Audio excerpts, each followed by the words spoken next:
السلام علیکم کے ناولز پر آپ سب کو ویلکم۔ ایک دلکش ناول کے ساتھ حاضر ہیں جس کا نام ہے چاند کے پار چلو۔ ناول کی رائٹر ہے مصباح گل۔ چلیں ناول کی جانب بڑھتے ہیں۔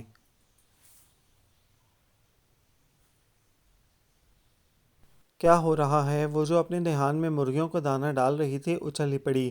کتنی بار کہا ہے تمہیں ایسے مت جھانکا کرو، اچھا بھلا دروازہ ہے نوک کر کے آ جاؤ، مگر نہیں، اس کے لیے تو مینرز کی ضرورت ہوتی ہے۔ خواہ مخواہ میں جب دل چاہا منہ اٹھا کے جھانک لیا۔ وہ غصے میں بڑبڑاتی دوبارہ مرغیوں کی طرف مڑ گئی۔ کیوں نہ جھانکوں؟ میرے چچا کا گھر ہے، کسی غیر کا تو نہیں۔ وہ اس کی تقریر سے ذرا بھی متاثر نہ ہوا، اور جہاں تک سوال ہے منہ اٹھا کے جھانکنے کا تو ڈیئر کزن، میرا خیال ہے جھانکا منہ اٹھا کر ہی جا سکتا ہے۔ جنرل نالج کے لیے بتا رہا ہوں۔ اس کے گھرنے پر وہ وضاحت دیتے ہوئے بولا۔ چچی کہاں ہیں؟ اس کے متوجہ نہ ہونے پر اس نے پھر پکارا۔ خالہ رضیہ کے گھر گئی ہیں، سنجیدگی سے جواب آیا۔ خیریت؟ ہاں، ان کی طبیعت کچھ ٹھیک نہیں تھی، امی کے ساتھ ہی گئی ہیں، اس نے آرام سے بتایا۔ تو معروف نے حیران ہو کر اس سے دیکھا۔ تو پھر مجھ سے کیوں پوچھ رہے تھے؟ ویسے ہی بات کرنے کے لیے پوچھ رہا تھا، اور دوسرے گھر میں تمہاری دلچسپی کا اندازہ کرنا بھی مقصود تھا۔ وہ دیوار پر بازو ٹکائے بے نیازی سے بولا۔ تو وہ سر تاپا جل گئی۔ صدقے جاؤں تمہارے۔ سچی؟ وہ خاصا خوش ہوا تھا۔ اس مرغی کا نام ٹلی ہے نا؟ معروف کے ہاتھوں میں موجود مرغی کی طرف اشارہ کیا جسے وہ پیار کر رہی تھی۔ للا ہے اس کا نام، دانت پیس کر تصحیح کی گئی۔ او سوری مس للا، آپ کی شان اور نام میں کی گئی اس گستاخی کے لیے میں معذرت خواہ ہوں۔ اس نے مرغی کے سامنے باقاعدہ ہاتھ جوڑے تو وہ اسے دیکھ کر رہ گئی۔ اب مزید اس کی بکواس برداشت کرنا اس کے بس سے باہر تھا۔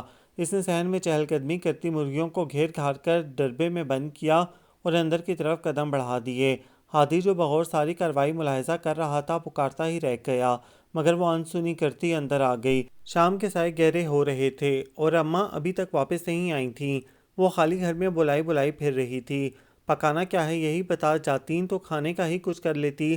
وہ سوچتی ہوئی باہر آئی۔ دیوار کے پار سے ہادی کا چوکھٹا غائب ہو چکا تھا۔ اس نے اطمینان کا سانس لیا اور سیڑھیوں پہ آ کر بیٹھ گئی، جو اس کی پسندیدہ جگہ تھی۔ سردیوں کی آمد تھی اور شام کے وقت فضا میں موجود خنکی طبیعت کو بھلی محسوس ہوتی تھی۔ گرمیوں کی رخصت کے ساتھ ہی سر شام صحن میں چارپائیاں ڈالنے کا رواج ختم ہو چکا تھا۔ اس نے نظر اٹھا کر انار اور امرود کے درختوں کو دیکھا۔ انار سے پتے جھڑنے کا عمل شروع ہو چکا تھا، جبکہ امرود کے پتے تاحال اپنے درخت کی شاخوں کو ڈھانپے ہوئے تھے کہ امرود کے پتے ذرا دیر سے اور نہایت سست روی سے جھڑتے تھے۔ دریک بھی اپنی برہنہ ہوتی شاخوں کو سمیٹے کھڑی تھی۔ آسٹریلین طوطے جو تمام دن خوب شور مچاتے، شام ہوتے ہی رات گزارنے کے لیے اپنی جگہوں کا تعین کرنے کے لیے کی جانے والی لڑائی کے بعد اب آرام سے بیٹھے نیند میں جھوم رہے تھے۔ وہ ان کے پاس جا کر بیٹھ گئی۔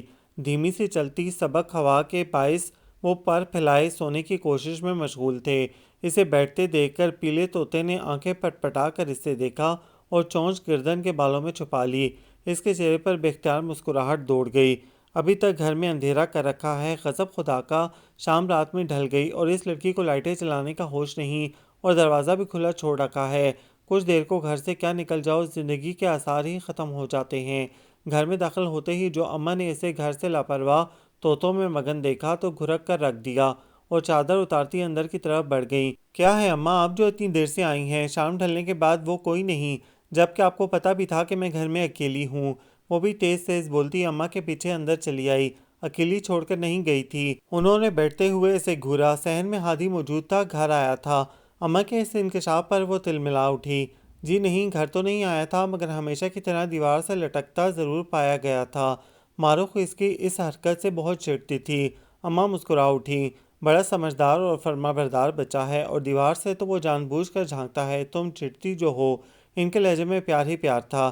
جی جانتی ہوں، مجھے تو لگتا ہے موصوف کو دنیا میں بھیجا ہی مجھے چڑھانے کے لیے گیا ہے، اور کوئی مقصد حیات کم از کم مجھے تو نظر نہیں آتا اس کا۔ اور اوپر سے ہر وقت کا مسخرہ پن سخت ناپسند ہے مجھے، اور سب اسی مسخرے پن کے دیوانے ہیں۔ پتہ نہیں کیا نظر آتا ہے اس میں، جسے دیکھو ہادی ہادی کرتا رہتا ہے۔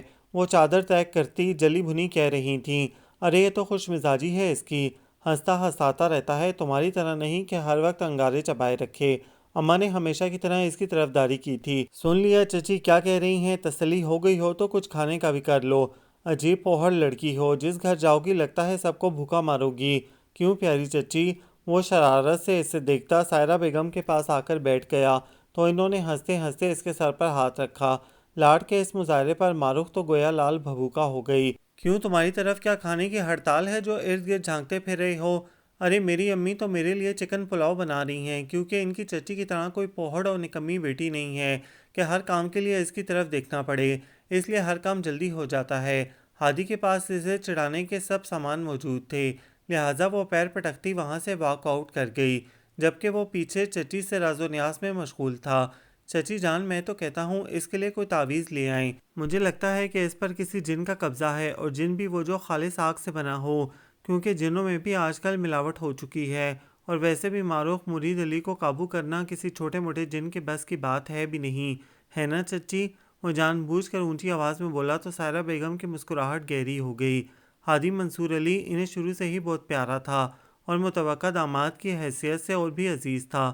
منصور علی کے گھر ہادی کی پیدائش کے 2 سال بعد جب ان کے ہاں سرخ و سفید گلگوتنی سی ماروخ آئی تو ان کی مرحومہ ساس نے دونوں بھائیوں کو قریب رکھنے کے لیے ہادی اور ماروخ کی نسبت طے کر دی تھی۔ وہ ایک زیرک خاتون تھیں، لہٰذا فرید علی کی شادی کے بعد انہوں نے ساتھ ہی ایک اور گھر بنوا کر دونوں بھائیوں کو الگ کر دیا کہ آج کی یہ معمولی دوری ہمیشہ کی قربت کی پیش بندی تھی۔ چونکہ دونوں گھروں کی درمیانی دیوار ایک ہی تھی، لہٰذا اسی دیوار سے ایک دروازہ نکال کر اس معمولی دوری کو بھی ختم کر دیا گیا۔ دروازہ فجر کے وقت کھلتا اور رات جب دونوں گھروں پر نیند کی پری اپنے پر پھیلاتی تو احتیاطاً بند کر دیا جاتا۔ ہادی شروع سے ہی شرارتی اور ہنسمکھ تھا، جبکہ ماروخ قدرے سنجیدہ واقع ہوئی تھی، اسی لیے وہ ہادی کی شرارتوں اور اونگی بونگی حرکتوں سے خوب چڑھتی اور ہادی اسے چڑھتے دیکھ کر اور چڑھاتا تھا۔ بچپن کی یہ بیزاری بجائے کم ہونے کے بڑھتی گئی، اور جب سے ماروخ کو یہ پتہ چلا کہ ان کی بات بچپن سے طے ہے، وہ اس سے اور بھی خار کھانے لگی تھی، جبکہ اس کے برعکس ہادی کے لیے یہ خبر خاصی خوشگوار ثابت ہوئی تھی کہ بچپن سے ہی یہ غسیلی بلی اسے بہت اچھی لگتی تھی، اور عمر کے مدارج طے کرنے کے ساتھ ساتھ اس کی یہ پسندیدگی محبت کے ریگزار میں داخل ہو چکی تھی۔ اسے کالج میں آئے 1.5-2 ماہ ہو چکے تھے۔ کئی لڑکیوں سے اچھی سلام دعا کے باوجود ابھی تک کسی سے دوستی نہ ہو سکی تھی۔ یہی وجہ تھی کہ وہ کالج میں سخت بور ہوتی تھی۔ انٹر اس نے گاؤں سے کچھ فاصلے پر واقع ایک سیکنڈری اسکول سے کیا تھا۔ چونکہ قریب کوئی کالج نہیں تھا، لہٰذا اسے مزید تعلیم کے لیے شہر کے اس ڈگری کالج میں داخلہ لینا پڑا۔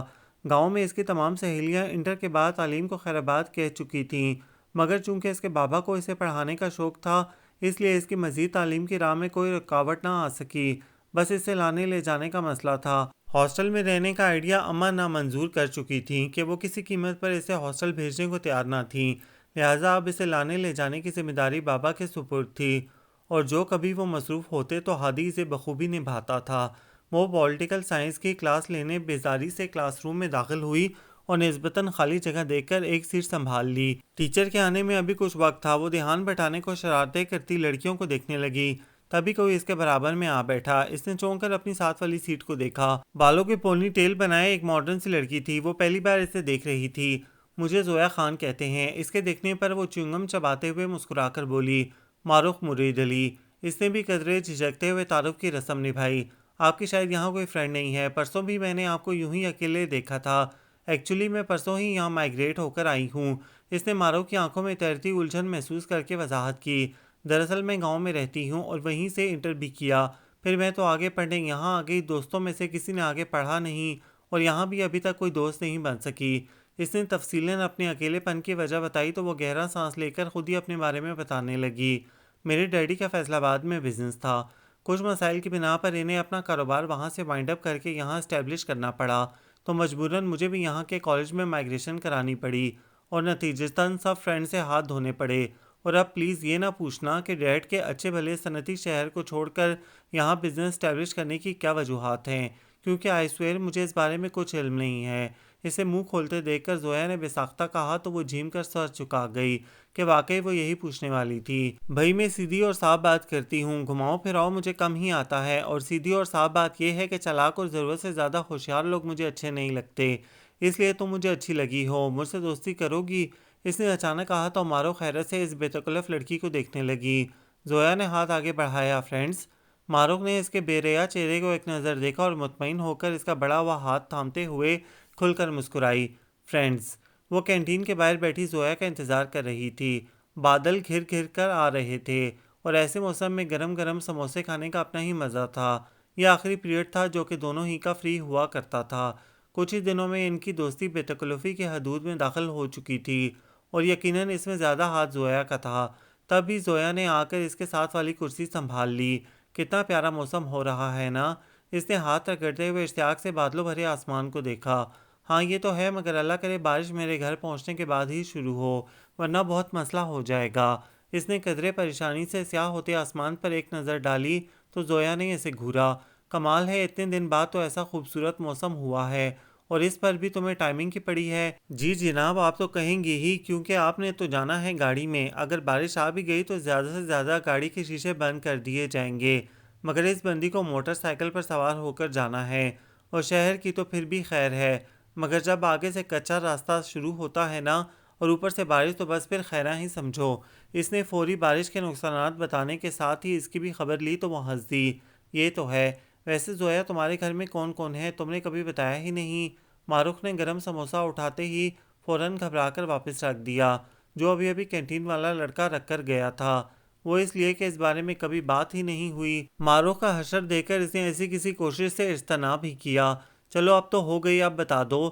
وہ ہاتھ سے ہلاتے ہوئے اس کی طرف متوجہ ہوئی۔ ہم 3 بہن بھائی ہیں، سب سے بڑی مہا آپی، جو شادی کے بعد اپنے شوہر کے ساتھ کینیڈا میں مقیم ہیں۔ پھر زاویار بھائی ہیں، جو کچھ ہی عرصہ پہلے آکسفورڈ یونیورسٹی سے MBA کی ڈگری لے کر اب ڈیڈ کے ساتھ بزنس سنبھالتے ہیں۔ ماما ہاؤس وائف ہیں، لیکن گاہے بگاہے سوشل ورک بھی کرتی رہتی ہیں، اور مجھے تو تم جانتی ہی ہو۔ اس نے مختصر مگر تفصیلاً سب کا تعارف کروایا۔ اور تم اپنے بارے میں کچھ بتاؤ۔ وہ جو دھیان سے اس سے سن رہی تھی، کمر کرسی کی پشت سے ٹکا دی۔ میرے پاس بتانے کو کچھ خاص نہیں ہے، بہن بھائی میرا کوئی ہے نہیں۔ بابا زمیندار ہیں اور اماں مکمل گھریلو خاتون ہیں بس۔ تم اکیلے بور نہیں ہوتی؟ زویا نے اس کے اکیلے پن کے خیال سے پوچھا۔ ہرگز نہیں، میرے پاس کافی ساری مرغیاں ہیں جو مجھے بہت پیاری ہیں، اور ان کے چوزے اتنے معصوم، اتنے پیارے ہوتے ہیں کہ دل چاہتا ہے بس انہیں پکڑ کر پیار کرتے رہیں۔ اور میرے پاس آسٹریلین طوطے ہیں، ہر رنگ کے، نیلے پیلے سب سفید، سی گرین، ہر رنگ کے۔ بابا خاص طور پر میری فرمائش پر لائے تھے۔ پھر ان کے بچے اب تو کافی سارے ہو گئے ہیں۔ سردیوں میں جب سارے پر پھلا لیتے ہیں تو پوچھو مت کیسے لگتے ہیں۔ اس نے جوش سے بتایا تو زویا نے حیرت سے اتنی معمولی چیزوں پر اس کے خوشی سے بھرپور چہرے کو دیکھا۔ اور اماں کے ساتھ گھر کے کاموں میں ہاتھ بٹاتی ہوں، پڑھتی ہوں، دن گزرنے کا پتہ ہی نہیں چلتا۔ اور ہاں، جب کبھی بور ہوتی ہوں تو تم لوگ تو پارکس اور ہوٹلز وغیرہ میں جاتے ہو نا، تو میں اپنے باغوں میں چلی جاتی ہوں۔ ہر سو سبزہ ہی سبزہ، اور درخت سے پھل توڑ کر کھانے کا مزہ تو سب سے جدا ہوتا ہے۔ تم تو شاید جانتی بھی نہ ہو۔ اس کی نظریں جیسے انہی مناظر کا طواف کر رہی تھیں۔ واقعی یار، تم نے اتنی اچھی منظر کشی کی ہے کہ اب تو میرا بھی دل چاہ رہا ہے یہ سب دیکھنے کو۔ کہو تو کسی دن چھاپا نہ ماروں تمہارے گاؤں؟ اس نے شرارت سے اسے دیکھا تو وہ خوش دلی سے بولی، وائی ناٹ، جب تمہارا دل چاہے، لیکن پہلے تو تمہیں آنا ہوگا میرے گھر۔ وہ بیگ کھنگالتے ہوئے بولی۔ وہ کس خوشی میں؟ مارو کے دریافت کرنے پر اس نے ایک کارڈ اس کے سامنے رکھا۔ میرے ممی ڈیڈی کی ویڈنگ اینیورسری اس ہفتے خان ولا میں شاندار طریقے سے منائی جا رہی ہے۔ کوشش کروں گی اگر گھر سے اجازت ملی تو۔ وہ کارڈ دیکھتے ہوئے مایوسی سے بولی تھی کہ اماں سے اجازت ملنا ناممکن ہی تھا۔ کوئی بہانہ نہیں، تمہارا گاؤں کون سا دور ہے، یہ ساتھ ہی تو کھڑا ہے۔ اور جہاں تک سوال ہے رات کے فنکشن کا، تو حالات چونکہ کچھ اتنے اچھے نہیں ہیں، اور اوپر سے سردیاں، اس لیے فنکشن جلد ہی شروع ہو جائے گا۔ اب بولو۔ اس نے اصرار کیا تو وہ خاموش ہو گئی۔ اس کی دعا پوری ہوئی تھی کہ ابھی تک بارش شروع نہیں ہوئی تھی۔ وہ گیٹ سے باہر نکلی جہاں ہادی بائک لیے اس کا منتظر تھا۔ بابا کہاں ہیں؟ اس نے چھوٹتے ہی سوال کیا۔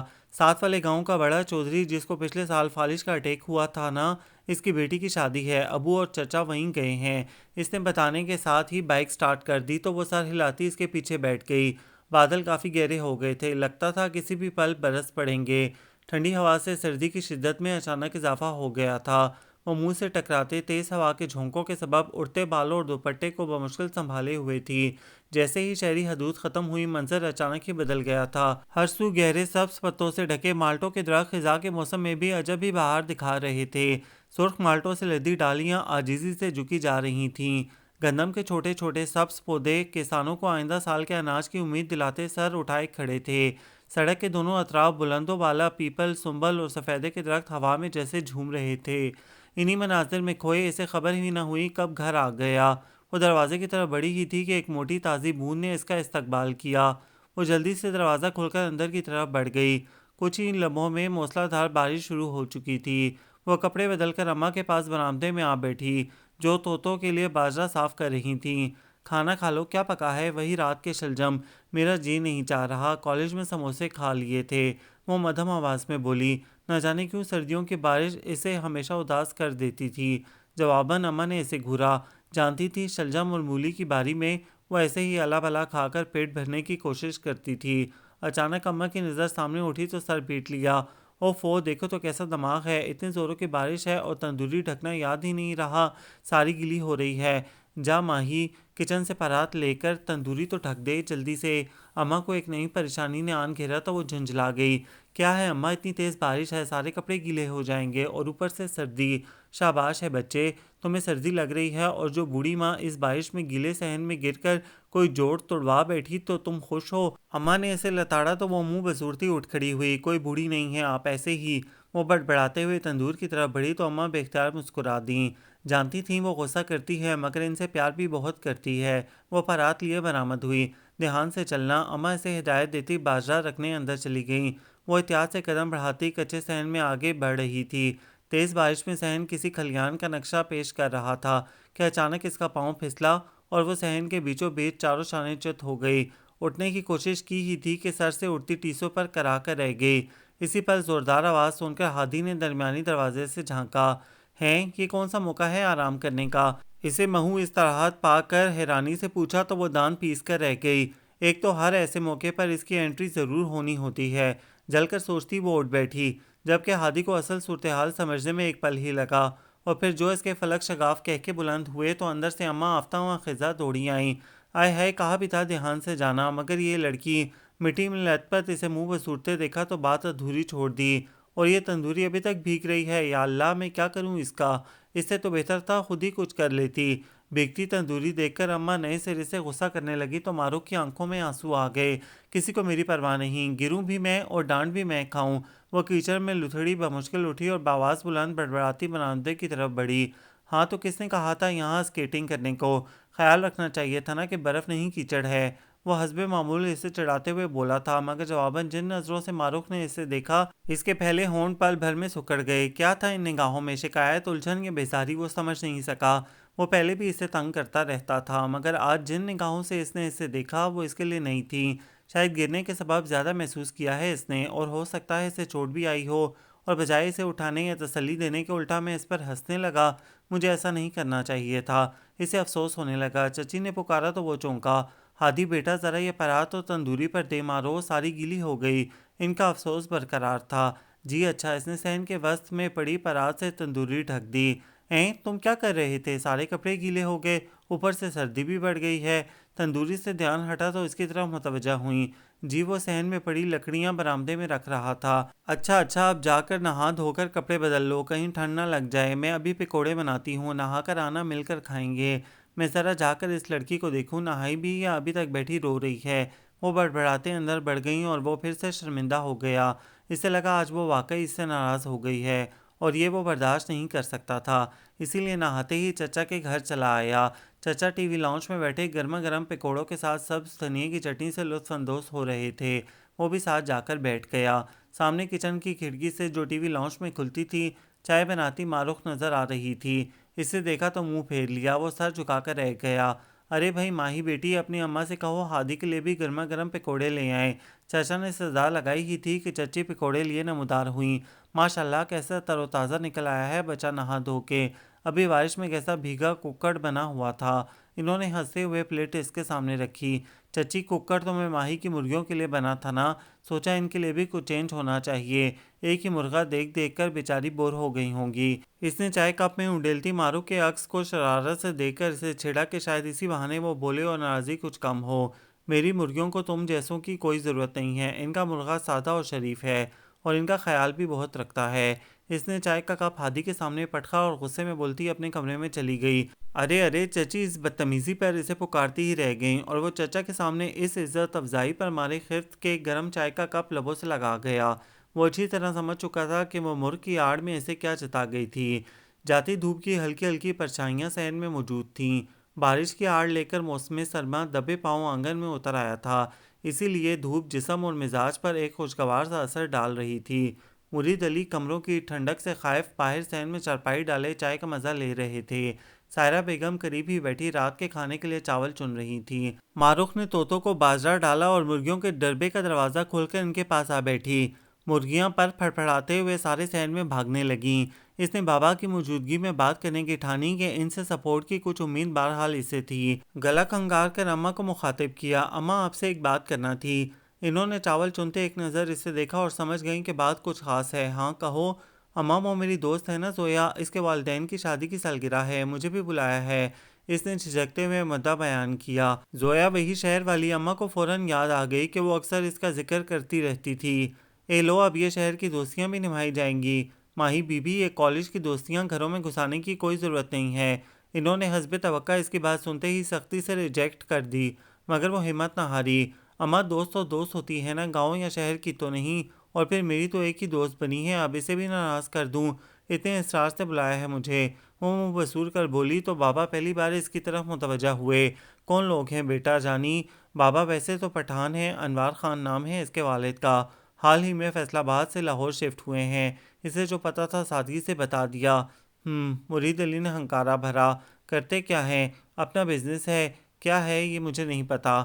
بیٹا جانی، جن دوستوں کے گھر جانا ہوتا ہے نا، ان کے بارے میں پہلے پوری معلومات حاصل کر لیتے ہیں۔ بابا نے مسکرا کر اسے دیکھا تو وہ شرمندہ ہو گئی کہ واقعی یہ اس کی غلطی تھی۔ ارے جب اس نے جانا ہی نہیں تو معلومات لے کر کیا کرنا؟ لو بتاؤ بھلا، ماں باپ کی شادی کی سالگرہ ہے، نیرے چونچ لے۔ اماں جھنجھلا کر بولی تو وہ انہیں دیکھ کر رہ گئی۔ سائرہ بیگم، ہماری بیٹی ماشاءاللہ سمجھدار ہے، ہر بات پر یوں ڈانٹ دینا بھی دانش مندی نہیں، اسے دنیا کو اپنی آنکھوں سے بھی دیکھنے دو۔ مرید علی دیکھ چکے تھے کہ عموماً بات آسانی سے مان جانے والی معروف آج ضد کر رہی تھی، دلائل لے رہی تھی، یعنی اس فنکشن میں شرکت کرنے کی اس کی خواہش میں شدت تھی، اور وہ اس خواہش کو دبا کر اس کے اندر منفی خیالات پیدا کرنا نہیں چاہتے تھے۔ بہرحال میں پتہ کرواتا ہوں، کچھ اچھے جاننے والے ہیں میرے شہر میں۔ کب ہے سالگرہ؟ پرسوں شام کو۔ او، یعنی رات کا فنکشن ہے؟ وہ سوچنے لگے۔ بابا، 9-10 بجے تک تو ہم ویسے بھی سوتے ہیں، تب تک واپس آ جائیں گے۔ وہ جلدی سے بولی تو بابا مسکرانے لگے، اور وہ اپنی جلد بازی پر خود کو برا بھلا کہتی سر جھکا گئی۔ بات یہ ہے بیٹا کہ مجھے تو پرسوں رات زمینوں کو پانی لگانا ہے تمہارے تایا کے ساتھ۔ انہوں نے بتایا تو وہ مایوس ہو گئی۔ اسی لمحے ہادی دروازے سے داخل ہوا تو وہ چونک گئی۔ بابا، میں ہادی کے ساتھ بھی تو جا سکتی ہوں۔ ضرورت کے وقت گدھے کو باپ بنانے والا محاورہ اسے حقیقتاً آج سمجھ میں آیا تھا۔ ہاں یہ ٹھیک ہے۔ بابا مان گئے تو بے اختیار امڑنے والی خوشی اس کے چہرے پر رنگ بن کے اترنے لگی۔ ہادی نے گلاب کی طرح کھلتے اس کے چہرے پر ایک حیران نظر ڈالی۔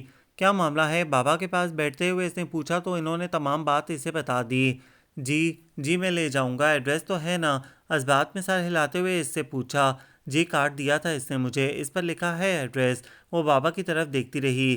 کارڈ؟ بابا حیران ہوئے، بڑی تقریب ہوگی۔ بابا وہ اٹھ کر جانے لگے کہ وہ پکار بیٹھی۔ انہوں نے سوالیہ نظروں سے اسے دیکھا۔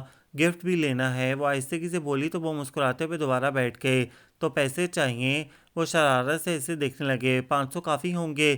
500؟ وہ چیخ اٹھی، اتنی مہنگائی ہے، 500 میں کیا آئے گا؟ اور اتنے امیر لوگ ہیں وہ، پتہ نہیں کتنے کتنے مہنگے گفٹس لائیں گے سب، اور میرا 500 کا کہیں نہیں جا رہی میں۔ وہ روٹھے پن سے بولی تو بابا ہنس دیے، اور ہادی دلچسپی سے اس کا یہ روپ دیکھنے لگا۔ اچھا کتنے چاہیے؟ وہ جیب سے پرس نکالتے ہوئے بولے۔ 2000 کافی ہوں گے؟ 2000؟ اماں تو اچھل ہی پڑیں۔ ارے اتنے میں تو آدھا سودا آ جائے مہینے کا۔ پتہ نہیں کون سے نواب خاندان میں دوستی گانٹ لی ہے تم نے۔ اماں جو بڑے صبر و تحمل سے باپ بیٹی کی گفتگو سن رہی تھی، آخر بول ہی پڑیں۔ ارے کچھ نہیں ہوتا سائرہ بیگم، اتنا تو اللہ نے دے ہی رکھا ہے کہ کبھی کبھار کی اپنی بیٹی کی خواہش پوری کر سکوں، اور پھر یہ تو ہماری بیٹی کی عزت کا سوال ہے۔ انہوں نے پرس سے 2500 روپے گن کر نکالے۔ ویسے بیٹا جی، اسی لیے کہتے ہیں کہ دوستی اپنے جیسوں میں کرنی چاہیے۔ انہوں نے پیسے اس کی طرف بڑھائے تو اس کی آنکھیں چمک اٹھیں۔ کھنکیوں سے اماں کی طرف دیکھتے ہوئے پیسے پکڑ لیے، جو کھا جانے والی نظروں سے اسے ہی دیکھ رہی تھیں۔ کل تو جمعہ ہے، پرسوں کالج سے چھٹی کر لوں گی، صبح جا کر گفٹ لے لوں گی اور شام میں زویا کو سرپرائز دوں گی۔ وہ جوش سے منصوبے بناتی پیسے رکھنے اندر کی طرف بڑھ گئی، اس بات سے بے خبر کہ 2 آنکھوں نے آخر تک اس کا پیچھا کیا تھا۔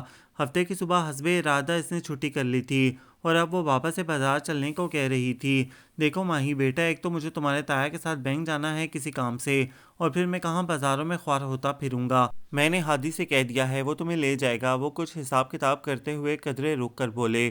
تو ہادی کا سن کر وہ جی بھر کے بیزار ہوئی تھی۔ بہرحال وہ بازار آ گئی تھی اور اب اپنی پسند کے گفٹ کے لیے ماری ماری پھر رہی تھی۔ بالآخر اسے ایک بے حد خوبصورت ڈیکوریشن پیس پسند آ گیا تھا۔ پرائس ٹیگ پر قیمت پڑتی وہ دکاندار کے پاس آ گئی، اسے پیک کرنے کا کہہ کر خود پیسے نکالنے لگی تھی جب ہادی نے اسے روک دیا۔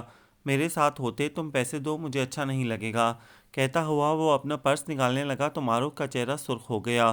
مسٹر ہادی منصور علی، میں اپنے باپ کے گھر میں ہوں جو میری ذمہ داری بخوبی نبھا رہا ہے، لہٰذا آپ کو پریشان ہونے کی قطعی کوئی ضرورت نہیں ہے۔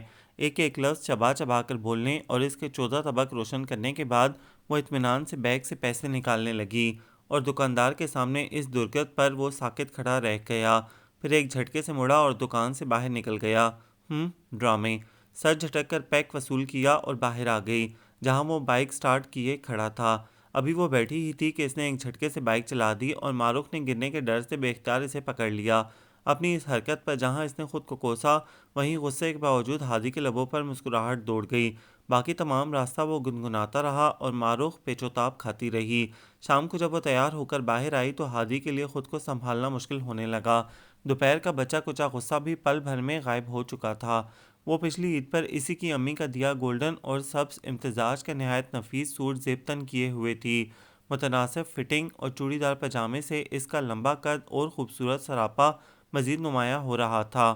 بالوں کو سلیقے سے باندھے، کانوں میں سبز رنگ کے ہی بڑے بڑے ٹاپس پہنے، آنکھوں میں کاجل اور ہونٹوں پر لپسٹک لگائے اور پاؤں میں گولڈن تاروں سے مزین کھسا پہنے وہ کوئی مغلیہ شہزادی معلوم ہو رہی تھی۔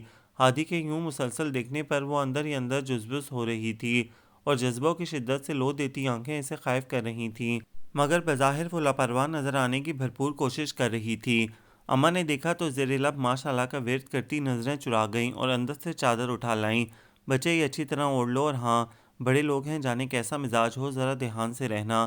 وہ اسے ہدایت دیتی ہادی کی طرف مڑی۔ ہادی بچے، اس کا خیال رکھنا، بڑی سیدھی ہے میری بچی۔ اس نے اس بات میں سر ہلا دیا۔ آج تو کچھ زیادہ ہی خیال رکھنا پڑے گا، وہ زیر لب بڑبڑایا جسے معروف بخوبی سن چکی تھی۔ تبھی تلملا کر اسے دیکھا، پھر جھنجلا کر بولی، کیا ہے اماں، میں کوئی بچی تو نہیں ہوں؟ حالانکہ آج کل کی بچیاں بالکل سیدھی نہیں ہوتیں۔ معروف کی گھری سے بے نیاز وہ ہنس دیا تھا۔ زویا کا گھر بہت شاندار تھا۔ وہ گیٹ کے سامنے اتری تو ہادی بھی بائک کھڑی کرنے لگا۔ جبھی معروف نے اسے پکارا، اب تم جاؤ۔ کیا مطلب؟ وہ منہ کھولے اسے دیکھ رہا تھا۔ مطلب یہ کہ اب تم اپنے کسی دوست کی طرف چلے جاؤ، آخر 4 سال تم نے بھی اسی شہر میں پڑھا ہے، کوئی نہ کوئی دوست تو ہوگا تمہارا بھی، اس سے ملنے چلے جاؤ، واپسی پر مجھے لے لینا۔ اس کا اطمینان ہنوز برقرار تھا۔ ہادی نے اس کا مطلب سمجھ کر گہری سانس خارج کی۔ مگر تم نے چچا سے کہا تھا مجھے ساتھ لے جاؤ گی۔ ہاں یہی کہا تھا نا کہ ساتھ لے جاؤں گی، یہ تو نہیں کہا تھا ساتھ لیے لیے پھروں گی۔ وہ ڈھیٹ بنی کھڑی رہی تو جیسے ہادی کو بھی اسے ستانے کا موقع ہاتھ آ گیا۔ میں نے چچا کو جواب دینا ہے، اس لیے میں تو کہیں نہیں جا رہا، اور پھر تمہارے سامنے ہی تو چچی نے مجھے تمہارا خیال رکھنے کی تاکید کی تھی۔ اب میں ان دونوں کے اعتماد کو دھوکہ تو نہیں دے سکتا نا، وہ اطمینان سے کہتا گیٹ کے ساتھ بنے چوبارے پر بیٹھ گیا تو معروف جھنجھلا گئی۔ کیا ہے، جب انہوں نے تمہیں بلایا نہیں تو اب بندہ بن بلایا جاتا اچھا لگتا ہے کیا؟ ہاں یہ بات قابل غور ہے۔ ٹھیک ہے میں چلا جاتا ہوں، مگر ایک شرط ہے۔ اب کیا ہے؟ اس کی پہلی بات پر آتا اطمینان پل بھر میں رخصت ہو گیا۔ وہ یہ کہ پہلے تم کہو کہ تم مجھ سے ناراض نہیں ہو۔ وہ اس کی آنکھوں میں جھانکتے ہوئے بولا تو وہ گڑبڑا گئی۔ اوکے میں ناراض نہیں ہوں۔ قدرے توقف کے بعد وہ بولی تو وہ خوش ہو گیا۔ یہ ہوئی نا بات، وہ اٹھ کھڑا ہوا۔ ویسے آج میں تمہیں ناراض رہنے بھی نہ دیتا۔ گہری نظر اس کے سراپے پر ڈال کر کہتا وہ بائک بھگا لے گیا تو وہ دور تک اسے جاتے دیکھتی رہی۔ ہیرو بننے کی کوشش۔ وہ سر جھٹک کر مسکراتے ہوئے اندر داخل ہوئی اور وہاں تو جیسے رنگ و بو کا ایک جہان آباد تھا۔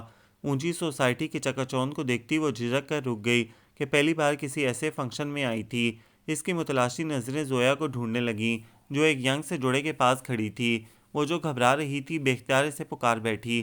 سب نے مڑ کر اسے دیکھا تو وہ اپنی بے وقوفانہ حرکت پر شرمندہ ہو گئی۔ تبھی زویا چلی آئی۔ ارے ماروخ تم، مجھے یقین نہیں آ رہا، وہ خوشی سے اس کا ہاتھ تھام کر بولی۔ آؤ تمہیں ممی سے ملواتی ہوں۔ وہ اسے لیے ایک سمارٹ سی خاتون کے پاس چلی آئی۔ ممی یہ ماروخ ہے، میں نے آپ سے ذکر کیا تھا نا۔ اس کے تعارف پر انہوں نے مسکرا کر سر ہلایا۔ ہیپی ویڈنگ اینیورسری آنٹی، اس نے انہیں وش کرنے کے ساتھ گفٹ آگے بڑھایا۔ زویا جانتی تھی کہ وہ کتنی ریزرو لڑکی ہے اور خاص کر اجنبی لوگوں سے کتنا گھبراتی ہے، لہٰذا اسے لے کر ایک نسبتاً کونے والی ٹیبل کی طرف چلی آئی۔ وہ بیٹھی ادھر ادھر کی باتیں کر رہی تھیں جب کوئی زویا کے پیچھے آ کھڑا ہوا۔ زویا سنجیدگی سے پکارا گیا تو زویا ہڑبڑا کر اٹھ بیٹھی۔ جی بھائی، انہوں نے سوالیہ نظروں سے اسے دیکھا۔ بھائی، یہ میری دوست اور کلاس فیلو ہے ماروخ، اور ماروخ یہ زاویار بھائی ہیں۔ اس نے اٹکتے ہوئے تعارف کروایا تو اس کی بدحواسی پر حیران ہوتی ماروخ نے سلام کیا تو وہ جو متواتر اسے دیکھ رہے تھے چونک گئے، سر ہلا کر جواب دیا اور زویا کی طرف متوجہ ہوئے۔ مہا کا فون ہے کینیڈا سے، تم سے بات کریں گی۔ جی، وہ پلٹی، موڑ کر ماروخ کو جانے کیا اشارہ کیا اور اندر بڑھ گئی۔ زاویار خان گہری نظروں سے اسے دیکھ رہے تھے۔ اس پر پڑی پہلی نظر نے ہی انہیں چونکا دیا تھا۔ وہ اتنی ہی معصوم اور سادہ تھی جتنی کہ وہ چاہتے تھے۔ ان کے طبقے کی طرح دار اور بے باک لڑکیوں سے یکسر مختلف۔ موم اور ڈیڈ اپنی پسند کی انہی مغرب زدہ لڑکیوں کے لیے اصرار کر رہے تھے جن سے انہیں وحشت ہوتی تھی۔ وہ کسی ایسی لڑکی کے متلاشی تھے جس کی طرف سے ان کا دل مطمئن رہے اور جو ان کی ہر بات بلا چوں چرا مان لے، اور ایسی لڑکی انہیں مل کے نہیں دے رہی تھی۔ مگر اب اسے دیکھ کر لگا کہ جیسے ان کی تلاش ختم ہو گئی ہو۔ وہ زویا کی چھوڑی ہوئی کرسی پر بیٹھ گئے۔ اس نے گھبرا کر زویا کو تلاش کیا، مگر کہاں رہتی ہیں آپ؟ ہڑبڑا کر اوپر دیکھا، وہ اسی کو منتظر نگاہوں سے دیکھ رہے تھے۔ سٹپٹا کر نظریں جھکا لیں۔ جی، گاؤں میں۔ کسی اجنبی مرد سے سامنے بیٹھ کر بات کرنے کا یہ اس کا پہلا تجربہ تھا، اسی لیے آواز میں کپکپاہٹ تھی۔ اپنی زمینیں ہیں؟ آواز میں موجود نرمی سے اسے حوصلہ ہوا تھا۔ جی، تھوڑی بدستور گردن کے ساتھ جڑی تھی۔ میں اتنا خوفناک تو نہیں کہ ایک نظر بھی نہ ڈالی جائے؟ شرارت سے دوپٹے کے حالے میں مقید معصوم چہرے کو نگاہوں میں لے کر پوچھا گیا تو وہ حیران ہو گئی۔ سنجیدہ چہرے پر مدھم سی مسکراہٹ اور آنکھوں سے جھانکتی شرارت نے اندر ہلچل مچا دی تھی۔ نہیں، ایسی تو کوئی بات نہیں۔ مسکرا کر انہیں دیکھا تو وہ ہنس دیے۔ اچھا، آج کی شام جس میں انہیں پہلے کوئی خاص دلچسپی نہیں تھی اچانک بے حد خوبصورت ہو گئی تھی۔ سلیقے سے دوپٹہ سر پر اوڑھے، قدرے گھبرائی سی ماروخ لان میں موجود بے باک اور آنکھوں میں آنکھیں ڈال کر بات کرتی لڑکیوں میں سب سے منفرد اور انچھوئی لگی تھی، جیسے بیلے کی نازک اور شفاف کلی۔ وہ اسے دیکھ رہے تھے اور اسے لگا دل اس کی آنکھوں اور چہرے پر دھڑکنے لگا ہے۔ ایک عجیب سا احساس تھا جو اسے اپنے حصار میں لے رہا تھا۔ تبھی زویا آتی دکھائی دی تو وہ اٹھ کھڑے ہوئے۔ گھر جا کر اپنی نظر ضرور اتار لیجئے گا، مشورہ مفت ہے، کہتے ہوئے وہ پلٹ گئے اور وہ ان کی چوڑی پشت دیکھ رہی تھی، لبوں پر دھیمی سی مسکان، چہرے پر گلابیاں۔ زویا آئی تو ٹھٹک گئی۔ کیا کہہ رہے تھے؟ اس کا لہجہ مشکوک تھا۔ کچھ خاص نہیں، اس نے بے اختیار چہرے پر یوں ہاتھ پھیرا جیسے کچھ مٹانا چاہتی ہو۔ پھر بھی وہ مطمئن نہ ہوئی۔ ہاں، تمہاری اسٹڈیز کے بارے میں پوچھ رہے تھے اور یہ کہ ہماری دوستی کب سے ہے وغیرہ۔ اچھا، اسے یقین نہ آیا۔ خیر چلو، کیک کٹنے والا ہے۔ وہ اسے ساتھ لے کر ٹیبل کی طرف آ گئی۔ پھر کھانا لگا دیا گیا۔ کافی ویرائٹی تھی، بہت سے ڈشز کے تو وہ نام بھی نہ جانتی تھی، اس لیے وہ ہر قسم کی کشمکش سے بچتے ہوئے تھوڑی سی بریانی، کباب اور سلاد پلیٹ میں ڈال کر اپنی ٹیبل پر آ گئی تھی۔ زویا آداب میزبانی نبھانے میں مصروف تھی۔ کیک کٹنے سے اب تک وہ مسلسل خود کو کسی کی نگاہوں کے حصار میں محسوس کر رہی تھی اور اچھی طرح جانتی تھی کہ وہ نظریں کس کی تھیں، مگر دیکھنے کی ہمت نہ تھی۔ اسی پل ان نگاہوں کا مالک اپنی طرف آتا نظر آیا۔ اف، وہ ادھر ادھر دیکھنے لگی۔ زاویار خان کی شخصیت میں رعب اور دبدبہ ہی اتنا تھا کہ پلکیں اٹھ کے نہ دیتی تھیں۔ کسی چیز کی ضرورت تو نہیں؟ جی نہیں شکریہ، وہ مسکرائی۔ ارے آپ نے تو کچھ لیا ہی نہیں، وہ اس کی پلیٹ دیکھ کر بولے۔ نہیں، کافی ہے۔ وہ خواہ شرمندہ ہو گئی تو وہ سر ہلاتے کھانے کی طرف بڑھ گئے اور کچھ ہی دیر میں ملازم 3 پلیٹوں میں مختلف چیزیں بھر کر لے آیا تو وہ اسے دیکھ کر رہ گئی۔ صاحب کہہ رہے ہیں جو چیز دل چاہے لے لیجئے۔ وہ پیغام پہنچاتا واپس چلا گیا تو وہ انہیں مختلف لوگوں سے باتیں کرتے دیکھنے لگی۔ وہ اس کی طرف متوجہ ہوئے تو اسے اپنی طرف دیکھتا پا کر مسکرا دیے اور وہ خود کو ڈانٹتی خف سے سر جھکا گئی۔ کچھ ہی دیر میں چوکیدار نے آ کر پیغام دیا کہ اس کا بلاوا آیا ہے تو وہ باہر آ گئی۔ سامنے ہادی کھڑا تھا۔ اتنی جلدی آ گئے تم؟ 10 بجے کا کہا تھا۔ اس نے کلائی پر بندھی گھڑی کو دیکھا جو 9:30 بجا رہی تھی۔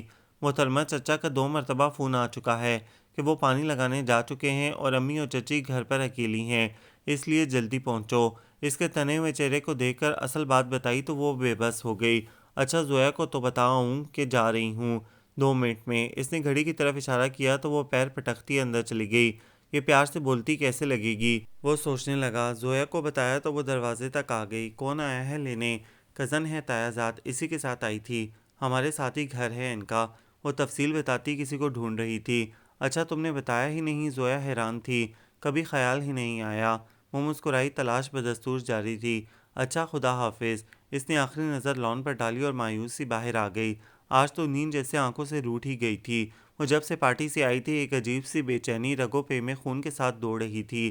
وہ جو 9 بجتے ہی نیند سے مدہوش ہونے لگتی تھی، آج باوجود تھکن کے جاگ رہی تھی۔ شاید میری طرح کوئی اور بھی۔ ایک خیال اس کے ہونٹوں پر مسکراہٹ بن کر بکھر گیا۔ زاویار خان بالکل اس کی سوچوں کے عین مطابق تھا۔ ان میں وہ تمام خوبیاں تھیں جو اسے مردوں میں اچھی لگتی تھیں۔ لمبا چوڑا قد کاٹ کہ جس کے پیچھے اگر کوئی چھپ جائے تو دنیا کی نظریں اس کا کچھ بھی نہ بگاڑ سکیں۔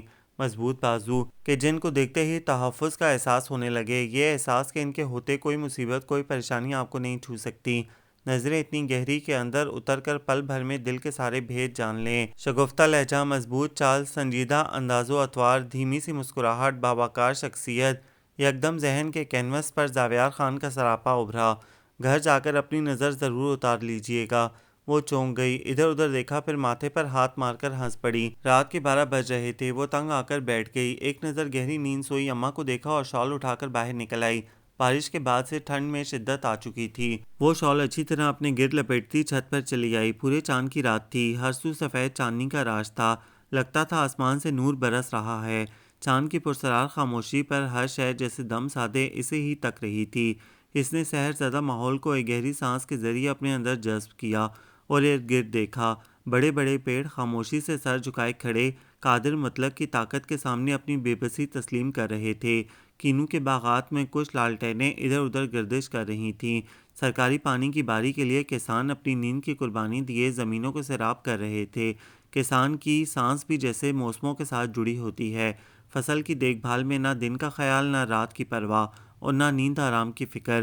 زمین ہی زندگی اور زمین ہی محبت۔ اور سال کے آخر میں جب فصل پک کر تیار ہو جاتی ہے تو کسان کی امنگیں بھی جوان ہو جاتی ہیں۔ ہر دانہ اس کی محنت کا خراج اور مستقبل کا آئینہ ہوتا ہے۔ وہ پلٹ کر دوبارہ چاند کو دیکھنے لگی۔ بھروسہ کر لو تم، ساتھ نبھاؤں گا، ستاروں کی دنیا میں تم کو لے جاؤں گا، کر لو میرا اعتبار، چلو چاند کے پار، چلو چاند کے پار چلو۔ کوئی خوبصورت اور دھیمی آواز میں بہت سر کے ساتھ گا رہا تھا۔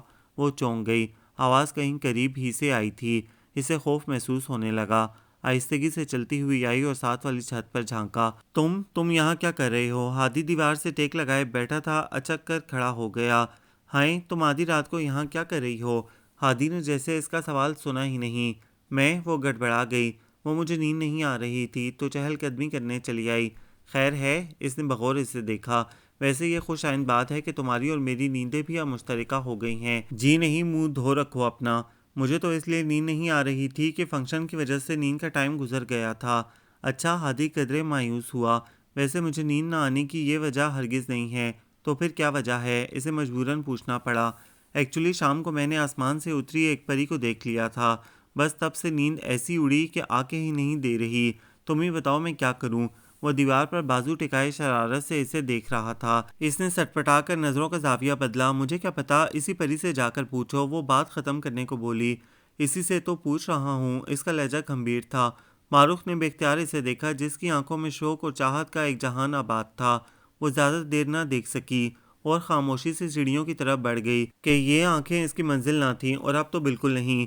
سنو ماہی، وہ رک گئی مگر پلٹی نہیں۔ میرے ساتھ چلو گی؟ اس نے مڑ کر سوالیہ نظروں سے اسے دیکھا۔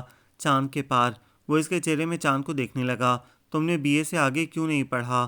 معروف نے اس کا سوال نظر انداز کرتے ہوئے پوچھا تو وہ اس کے بات بدلنے پر ہنس پڑا، پھر سادگی سے کہنے لگا، ابو اور چچا پر کام کا بہت لوڈ تھا، انہیں گھر اور زمین دونوں کو دیکھنا پڑتا تھا، اور مجھے یہ اچھا نہیں لگتا تھا کہ ایک جوان بیٹے کے ہوتے وہ یوں ہلکان ہوتے پھریں، اور اگر میں انہیں مدد کے لیے کہتا بھی تو وہ میری پڑھائی کے خیال سے انکار کر دیتے، لہٰذا میں نے گریجویشن کے بعد پڑھائی کو خیرباد کہہ دیا، حالانکہ میرا زراعت میں MA کا ارادہ تھا، مگر خیر، آخر سنبھالنی تو مجھے زمینیں ہی ہیں نا۔ اس نے دور چمکتے روشن ستارے کو دیکھا، پھر چونک کر اس سے پوچھا، تمہیں یہ خیال کیسے آ گیا؟ وہ زویا کے بھائی ہیں نا، زاویار خان، انہوں نے آکسفورڈ یونیورسٹی سے MBA کیا ہے۔ وہ بے دہانی میں کہتے کہتے رک گئی تو وہ اس کے چہرے پر کچھ کھوجنے لگا۔ اس کے انداز بدلے بدلے لگ رہے تھے، یا ہادی کو ایسا محسوس ہوا، مگر اس کے اندر کہیں بہت زور سے الارم بجا تھا۔ تم نے کہاں دیکھا؟ آج فنکشن میں ہی، وہ بول کر پچھتائی۔ اچھا میں چلوں، مجھے نیند آ رہی ہے۔ مزید سوالوں سے بچنے کے لیے وہ سیڑھیوں کی طرف مڑی۔ اور میرا سوال؟ معروف نے ایک نظر اسے دیکھا اور سیڑھیاں اتر گئی۔ ہادی کی پرسوچ نظروں نے جب تک کہ وہ برآمدے میں غائب نہیں ہو گئے اس کا پیچھا کیا۔ وہ مغرب کی سمت محو سفر چاند کو دیکھتا پھر سے وہی نغمہ گنگنانے لگا تھا۔ پھر ایسا ہونے لگا کہ زویا اکثر زاویار خان کا ذکر کرنے لگی، کبھی ان کی پسند ناپسند تو کبھی مزاج۔ اس کا ہر عضو سماعت بن جاتا اور گھر آ کر بھی گھنٹوں وہی باتیں سوچتی اور مسکراتی رہتی۔ اماں کی ہر بات خاموشی سے مان لیتی، نہ غصہ کرتی نہ پیر پٹکتی۔ اماں حیران ہوتی رہتی اور ساتھ ساتھ پریشان بھی۔ ہادی جان بوجھ کے چھیڑتا، وہ پھر بھی نہ چھیڑتی تو مایوس ہو کر کہتا، زندگی سے مزہ ہی اٹھ گیا ہے۔ ایک دن زویا نے اس سے براہ راست بات کی، بھائی اکثر تمہارا پوچھتے ہیں۔ وہ چونکی، زاویار خان کے پوچھنے پر نہیں بلکہ زویا کے انداز پر۔ اس کا لہجہ عام نہیں تھا۔ وہ بغور زویا کا چہرہ دیکھنے لگی۔ کیا اسے زاویار خان کا اس کے بارے میں پوچھنا اچھا نہیں لگا تھا؟ وہ سمجھ نہیں پائی۔ تم نے جواب نہیں دیا۔ اس نے گہری نظروں سے معروف کا جائزہ لیا تو وہ قصدن مسکرائی۔ اچھا کیا پوچھتے ہیں؟ زویا نے گہری سانس خارج کی۔ یہی کہ تم کالج آتی ہو کہ نہیں، ہماری دوستی کیسی جا رہی ہے، تمہارا گاؤں کہاں ہے، وغیرہ وغیرہ۔ اور تم کیا کہتی ہو؟ اس نے زویا کا رد عمل جاننا چاہا۔ میں نے کہہ دیا کہ میں نے تمہارے گاؤں کے بارے میں کبھی پوچھا نہیں تو ناراض ہونے لگے کہ عجیب دوست ہو تم، دوست کے گھر کا نہیں پتہ، اب جا کر پوچھ لینا تو تمہیں برا لگتا ہے جب وہ میرے بارے میں بات کرتے ہیں۔ معروف نے اس کے چہرے پر کچھ ڈھونڈنا چاہا۔ شاید ہاں۔ اس کا انداز مبہم تھا۔ پتہ نہیں کیا بات ہے معروف، تم مجھے بہت عزیز ہو گئی ہو۔ اس نے دور آسمان کی وسعتوں میں پرواز کرتے پنچھی کو دیکھا اور پیریڈ لینے اٹھ گئی۔ اس نے دور جاتی زویا کو الجھ کر دیکھا اور پھر اس پنچھی کو جو تھک کر پیڑ پر بیٹھ رہا تھا۔ روز و شب کسی بیش قیمت موتی کی طرح وقت کی جھولی میں گر رہے تھے۔ اس کی اور زویا کی سنگت کے بیشتر لمحات خاموشی کی نظر ہو جاتے تھے۔ زویا اکثر دور خلاؤں میں دیکھتی جانے کیا سوچتی رہتی تھی۔ شاید اسے زاویار خان کی اس میں بڑھتی ہوئی دلچسپی کھٹک رہی تھی، مگر معروف کو حیرت ہوتی کہ آخر زویا کو زاویار خان اور اس پر کیا اعتراض ہے۔ اپنی دوستوں کو بھابھی بنانے کے لیے تو لڑکیاں ایڑی چوٹی کا زور لگاتی ہیں، اور زویا جس کے لیے آثار پیدا ہو رہے تھے تو وہ کترا رہی تھی، بلکہ کچھ گمسم بھی تھی۔ معروف الجھ جاتی اور بعض اوقات شرمندہ بھی کہ شاید زویا کسی اور کو اس حیثیت سے پسند کرتی ہو اور اب زاویار خان اور اس کی پسند اس راہ میں حائل ہو رہی ہو۔ گو کہ اس سلسلے میں ابھی تک اس نے کوئی بات نہیں کی تھی۔ 2 دن سے زویا کالج نہیں آ رہی تھی۔ معروف کو فکر ہونے لگی تو اس کا موبائل نمبر ملایا۔ سیل فون مسلسل آف جا رہا تھا۔ اس نے ڈھونڈ ڈھانڈ کے لینڈ لائن نمبر پر کال کی، بیل مسلسل جا رہی تھی۔ جب وہ مایوس ہو کر کال ڈراپ کرنے لگی تو ریسیو کر لی گئی۔ ہیلو، بھاری گمبھیر آواز نے اس کے الفاظ کو ساکت کر دیا۔ اسے امید نہ تھی کہ اس وقت زاویار خان گھر پر موجود ہوں گے۔ کون ہے؟ اس بار آواز میں سختی نمایاں تھی۔ اس سے پہلے کہ کچھ سخت سوچ سننے کو ملتا اس نے گھبرا کر سلام کر دیا۔ دوسری جانب پل بھر کو خاموشی چھا گئی۔ زویا ہے، میں معروف بات کر رہی ہوں۔ اس نے بمشکل تعارف کروایا تو دوسری طرف گہری سانس خارج ہوئی۔ اوہ، تو آپ ہیں ذہن نصیب کہ آج آپ سے بات ہو رہی ہے۔ کیسی ہیں آپ؟ متبسم گمبھیر لہجہ بہت اپنا اپنا سا لگا۔ جی بہتر، آپ کیسے ہیں؟ ہم تو بس محو انتظار ہیں۔ آپ نے تو جانے کے بعد خبر ہی نہ لی، مڑ کے دیکھا ہی نہیں کہ رستہ سنسان پڑا، آپ کے قدموں کے نقش ڈھونڈتا پھرتا ہے۔ خاصا شاعرانہ لہجہ تھا۔ جی، وہ پھر کوئی موقع نہ بن سکا آپ کے گھر آنے کا۔ اس نے ہچکچا کر وضاحت دی، میں گھر کی نہیں دل کی بات کر رہا ہوں، کبھی آئیے نا، یہ راز صرف آپ کی چاپ پہچانتی ہے۔ جانے کیا تھا دھیمے سے لہجے میں کی گئی اس سرگوشی میں کہ معروف کو اپنا آپ بھولنے لگا۔ ایسا لگ رہا تھا کہ ساری کائنات دم سادے کھڑی ہے۔ آپ نے جواب نہیں دیا، میں منتظر ہوں۔ وہ فوراً سنبھل گئی۔ دل کا معاملہ تو خالصتاً آپ کا اپنا ہے، میں تو صرف گھر کا رستہ جانتی ہوں۔ آواز میں مسکراہٹ نمایاں تھی۔ زاویار خان دل کھول کر ہنسے۔ خوب، تو ایسا کرتے ہیں کہ آپ کو گھر تک لانے کا بندوبست کرتے ہیں، پھر دل کے معاملات بھی طے کر لیں گے۔ کیا خیال ہے؟ انداز شرارتی ضرور تھا مگر بات واضح تھی۔ دل تھا کہ دیواریں توڑنے کے در پہ تھا۔ اب مزید بات کرنا مقابل پر اس کی بھوکلاہٹ آشکار کر دیتا، اور یہ وہ قطعی نہیں چاہتی تھی۔ زویا کو بتا دیجیے گا کہ میرا فون تھا۔ اچھا، خدا حافظ۔ اس نے جلدی سے کہہ کر فون بند کر دیا اور اپنی دھڑکنوں کو سنبھالنے لگی۔ پھر جو سوچنے بیٹھی تو خوابوں کے دریچے ایک انجانی مگر محصور کن خوشبو سے مہکنے لگے تھے۔ خزاں میں بھی بہار کے سارے رنگ رقصاں تھے۔ شام میں وہ اپنے کمرے میں بیڈ پر ڈھیروں کتابیں پھیلائے بیٹھی تھی۔ ایک کتاب سامنے کھلی پڑی تھی۔ وہ بے توجہی سے چوڑیاں گھماتی جانے کس خیال میں گم تھی۔ دھیمی سی مسکان نے چہرے پر ایک نرم سا تاثر بکھیر رکھا تھا۔ اماں نے اس کے انداز ٹھہر کر دیکھے اور اندر آ گئیں۔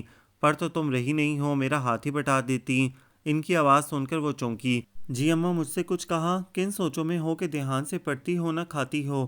اور تو اور تمہارے طوطوں اور مرغیوں کو بھی مجھے ہی دیکھنا پڑتا ہے۔ اماں کی اس پر گہری نظر تھی، وہ گڑبڑا گئی۔ کچھ بھی تو نہیں اماں، آپ بتائیں کوئی کام تھا؟ اس نے اماں کے سنجیدہ چہرے کو دیکھ کر بات بدلی۔ کچھ بات کرنی تھی تم سے۔ ان کے انداز کسی خاص بات کا اشارہ دے رہے تھے۔ وہ سیدھی ہو کر بیٹھ گئی اور سوالیہ نظریں ان کے چہرے پر مرکوز کر دیں۔ تمہاری تائی آنا چاہ رہی ہیں۔ تو آخر وہ کڑا مرحلہ آن پہنچا۔ اس نے خود کو مضبوط کیا اور انجان بن کر بولی، تو تائی تو آتی ہی رہتی ہیں۔ دراصل ہم تمہاری اور ہادی کی منگنی کرنا چاہ رہے ہیں، باقاعدہ طریقے سے اس عید پر۔ انہوں نے کھل کر بات کی تو اس نے بھی بات صاف کرنے کی ٹھانی۔ مجھ سے تو نہیں پوچھا آپ نے؟ لو تم سے کیا پوچھنا؟ کیا تم نہیں جانتی کہ تمہاری اور ہادی کی بات بچپن سے طے ہے؟ اماں نے اسے گھورا۔ بچپن سے نہیں اماں، میری پیدائش سے، جب میں اس بارے میں کچھ بھی کہنے سے قاصر تھی۔ لو اب کہہ لو، اب تو کہہ سکتی ہو نا۔ اماں کو اس کی زبان درازی ہمیشہ مشتعل کرتی تھیں، اسی لیے وہ محتاط انداز میں بولی، اماں مجھے ہادی سے شادی نہیں کرنی۔ بہت مشکل سے ہی صحیح مگر اس نے کہہ دیا تھا، جسے سن کر اماں کو پتنگے ہی لگ گئے۔ نہ کیا برائی ہے اس میں؟ شراب پیتا ہے، آوارہ ہے، یا تمہارے ساتھ کوئی غلط حرکت کی ہے اس نے؟ آخر کیا کیا ہے؟ ایسی کوئی بات نہیں ہے، اور نہ ہی ہادی میں کوئی برائی ہے، بس مجھے اس کے انداز پسند نہیں ہیں۔ ہر وقت کا ہنسی ٹھٹول، فضول اور اوچھی حرکتیں، چچوراپن، مجھے یہ سب سخت ناپسند ہے۔ آپ جانتی ہیں مجھے سنجیدہ اور سوبر لوگ اچھے لگتے ہیں، اور کسی کسی وقت تو میں یہ سب برداشت کر سکتی ہوں، مگر ہر وقت کا توق گلے میں نہیں ڈال سکتی۔ وہ جھنجھلا کر بول رہی تھی اور اماں ہکا بکا اس سے دیکھ رہی تھیں۔ جس چیز کو وہ اس کی وقتی چڑچڑاہٹ سمجھ کر آج تک نظر انداز کرتی رہی تھیں، وہ مجسم ہو کر سامنے کھڑی تھی۔ وہ بیڈ پر ڈھہ گئیں۔ میں سوچ بھی نہیں سکتی تھی کہ تم اس کی خوش مزاجی اور معصوم شرارتوں کو اس انداز میں لوگی۔ ارے وہ تو صرف تمہیں تنگ کرتا تھا، اور اس کا یہاں ہے ہی کون؟ مگر تم بدنصیب اس کی محبت کو سمجھ ہی نہیں سکیں۔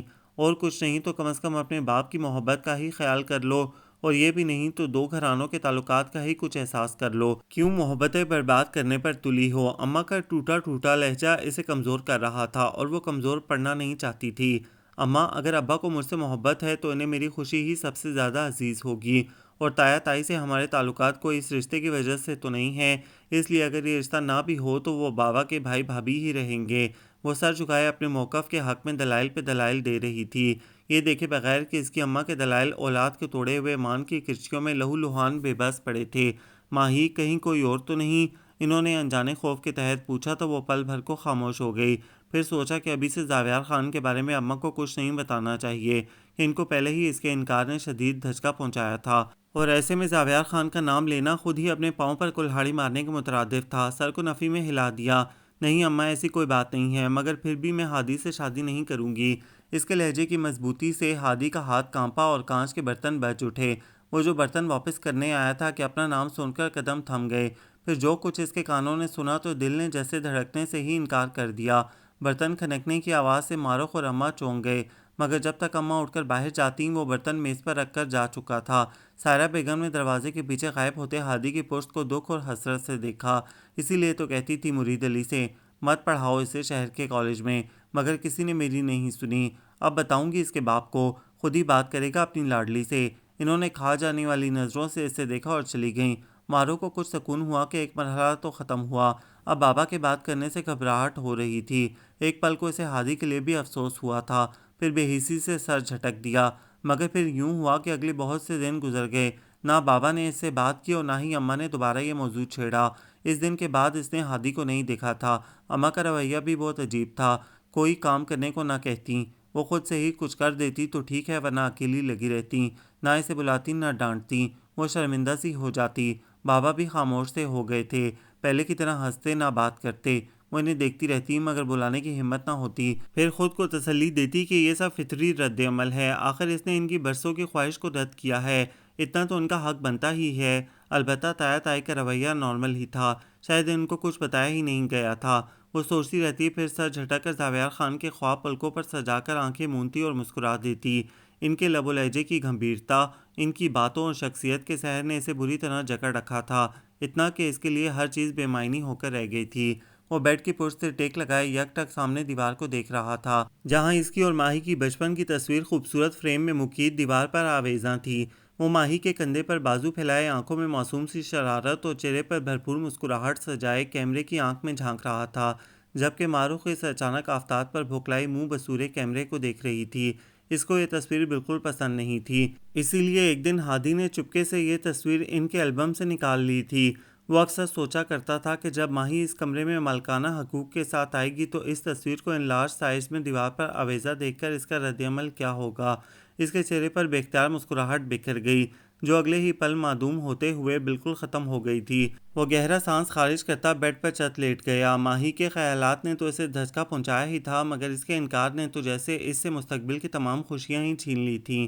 مارو کے لیے اس کی پسندیدگی سے سب ہی واقف تھے۔ چچا چچی بیچارے جو اس سارے معاملے میں بالکل ہی بے قصور تھے، اس سے سخت شرمندہ تھے اور اسے یقین دلایا تھا کہ وہ معروف کو کسی نہ کسی طرح راضی کر لیں گے، مگر اسے معروف چاہیے تھی، مکمل اور بھرپور، اپنے تمام جذبوں اور احساسات کے ساتھ، دل اور دماغ کی بھرپور آمادگی لیے۔ اسے آدھی ادھوری دل میں اس کے لیے بیزاری لیے مارے باندھے ماں باپ کی بلیک میلنگ سے مجبور اور ان کی عزت کی بیڑیاں پاؤں میں ڈالے معروف نہیں چاہیے تھی، یا ہو سکتا ہے کسی اور کے لیے کچھ خاص جذبات دل کے نہا خانوں میں قید کیے ہو کہ جن پر صرف شوہر کا حق ہوتا ہے۔ وہ یقین سے تو کچھ نہیں کہہ سکتا تھا، مگر جب سے وہ پارٹی سے آئی تھی اس کے انداز و اطوار میں بہت سی تبدیلیاں آئی تھیں۔ اس کا کھویا کھویا انداز اور خاص کر زاویار خان کے نام پہ جو چمک اس کی آنکھوں میں کوندی تھی، اس نے ہادی منصور علی کو چونکا دیا تھا۔ یہ اس کا گمان بھی ہو سکتا تھا، خاص کر اس صورت میں جبکہ مارو خود بھی کسی ایسے امکان سے انکار کر چکی تھی، مگر دل جو مسلسل سرخ بتی کا اشارہ دے رہا تھا اس کا کیا کرتا۔ لہٰذا اس نے چچا چچی کو فی الحال اس سے کوئی بھی بات کرنے سے منع کر دیا تھا۔ وہ اسے کچھ ٹائم دینا چاہتا تھا تاکہ وہ اپنی مرضی سے سب کو جانچ پرکھ کر خود فیصلہ کرے۔ وہ خواہ جو بھی ہو، ہادی اسے قبول کرنے کے لیے خود کو تیار کر رہا تھا۔ اس واقعے کے بعد وہ چچا کے گھر نہیں گیا تھا اور چچا خود بھی اسے اپنے گھر سے متعلق کوئی بھی کام کہنے سے ہچکچاتے تھے۔ امی تو منگنی کے لیے اتاولی ہوئی جا رہی تھی۔ اس کے کچھ عرصہ ٹھہرنے کی بات پر پہلے تو بہت ناراض ہوئیں، مگر پھر اس کی سنجیدگی محسوس کر کے چپ ہو رہیں۔ ہاں واقعی وہ بہت سنجیدہ ہو گیا تھا، پہلے سی شرارتیں نہ ہنسی مذاق۔ اول تو گھر میں پایا ہی کم جاتا تھا، جو ہوتا بھی تو چپ چاپ لیٹا رہتا۔ امی ابو پوچھ پوچھ کر تھک گئے اور وہ ہر بار ایسا کچھ نہیں ہے، بس آپ لوگوں کا وہم ہے کہہ کر ٹال جاتا کہ اس نے انہیں مارو کے انکار کے متعلق کچھ نہیں بتایا تھا اور وہ یہی سمجھتے تھے کہ دیر ہادی کی طرف سے ہو رہی ہے۔ اس پر بھی چچا چچی اس کے مشکور تھے، مگر اس دل کو کیسے سمجھاتا کہ جو اس دشمن جان کے بچھڑ جانے کے ڈر سے ہی کملا کر رہ گیا تھا، اور جو سچ مچ ایسا ہو گیا تو۔ ہادی نے بے اختیار دل پر ہاتھ رکھ لیا اور سامنے لگی تصویر کو دیکھے گیا، مگر اسے اطمینان بھی ہوتا کہ ایک چیز ہوتی ہے تقدیر، جو آپ کے نصیب کا کسی کو نہیں دیتی، چاہے کوئی کتنا زور لگا لے، اور جو چیز آپ کی نہ ہو آپ کو کبھی نہیں ملتی، خواہ آپ اس کے پیچھے تا عمر بھاگتے رہیں، آبلا پا ہو جائیں یا لہو لہان، آپ حاصل کو حاصل نہیں کر سکتے۔ اور یہی بات ہادی کے اضطراب کو کم کر دیتی تھی کہ اسے دیکھنا تھا کہ اس کی تقدیر نے اس کے لیے کیا فیصلہ کیا ہے، اور دوسرا امتحان اس کی محبت کا بھی تو تھا۔ اگر وہ اتنی طاقتور ہے تو معروف چاہے کتنا بھی بھاگے لوٹ کر اسی کی طرف آئے گی، اور ہادی منصور علی کو اس وقت کا انتظار تھا۔ بہت بے کیف سے لگے بندے دن گزر رہے تھے، سردی کی شدت اب کپ کپانے لگی تھی۔ پورے 2 دن بادلوں کی اوٹ میں روپوش رہنے کے بعد آج سورج نے دھرتی کو شرف دیدار بخشا تھا، جس پر زندگی مسکرا اٹھی تھی۔ زویا 2 دن سے کالج نہیں آ رہی تھی۔ اس نے فون پر رابطہ کیا تو پتہ چلا کہ ٹھنڈ لگ گئی ہے اور اب وہ یہ تنہا دن بہت بوریت سے کاٹ رہی تھی۔ چھٹی ہونے پر شکر ادا کرتی وہ باہر آئی تو ٹھٹک کر رک گئی۔ ہادی اسے لینے آیا تھا۔ اپنے انکار کے بعد وہ آج پہلی بار اسے دیکھ رہی تھی۔ انتہائی سنجیدہ چہرے کے ساتھ ہونٹ مینچے وہ اس کی طرف بالکل متوجہ نہیں تھا، کافی کمزور ہو گیا تھا۔ چلیں، وہ آہستگی سے بولی تو اس نے چونک کر اسے دیکھا اور خاموشی سے بائک سٹارٹ کر دی۔ وہ اس کی خاموشی سے خائف سی ہوتی پیچھے بیٹھ گئی۔ اسے ہمیشہ یہ شکوہ رہا کہ ہادی غیر سنجیدہ ہے، اور آج وہ اتنا سنجیدہ تھا کہ اسے خوف محسوس ہو رہا تھا۔ ایسی صورتحال تو زاویار خان سے بات کرتے ہوئے بھی نہیں ہوتی تھی۔ وہ سوچتے سوچتے چونک گئی۔ ایک خیال نے آکٹوپس کی طرح ذہن کو جکڑ لیا اور وہ بے اختیار کہہ گئی، وہ ہادی کچھ دنوں سے زویا کالج نہیں آ رہی، ایکچولی اسے بخار ہے تو۔ ہادی نے بائک ایک دم روک دی۔ وہ جھجک کر خاموش ہو گئی۔ تو ہادی نے اس سارے عرصے میں پہلا لفظ بولا تو مارو کو حوصلہ ملا۔ تو میں کہہ رہی تھی کہ 2 منٹ کو اس کی خیریت پوچھ لیتی، بس کھڑے کھڑے ہی۔ ہادی نے غور سے اس کا چہرہ دیکھا تو وہ سٹپٹا کر نظریں چرا گئی، مگر پھر خود کو تسلی دی کہ ہادی کو کیا پتہ۔ اس نے پسماندہ مسکراہٹ کے ساتھ بائک سٹارٹ کر دی۔ بائک زویا کے گھر کے سامنے روکی تو اس کے دل کی دھڑکن جیسے چہرے پر اترنے لگی۔ پتہ نہیں زاویار خان گھر پر ہوں گے یا نہیں۔ وہ سوچتے ہوئے ہادی کی طرف مڑی۔ میں ابھی آتی ہوں، اور قدم اندر کی طرف بڑھا دیے۔ ہادی نے اس کی جگنو سی چمکتی آنکھیں دیکھیں تو نگاہیں دعا کی صورت آسمان کی طرف اٹھ گئیں۔ لکڑی کا بھاری منکش دروازہ اس کے ہاتھ کے دباؤ سے بنا آواز نکالے کھلتا چلا گیا۔ مختصر سے کوریڈور سے آگے شاید ٹی وی لاؤنج تھا۔ وہ آہستہ آہستہ آگے بڑھی تاکہ اچانک پہنچ کر زویا کو سرپرائز دے سکے کہ اچانک ایک دھاڑتی ہوئی آواز نے اس کے قدم روک دیے۔ کیوں آیا تھا یہ یہاں؟ اسے زاویار خان کی آواز پہچاننے میں مشکل نہیں ہوئی تھی۔ بس بیٹا ایسے ہی کہہ رہا تھا، یہاں سے گزرا تو سوچا آنٹی کو سلام کر لوں۔ آنٹی کی گھگھیاتی آواز سے اسے تشویش ہوئی۔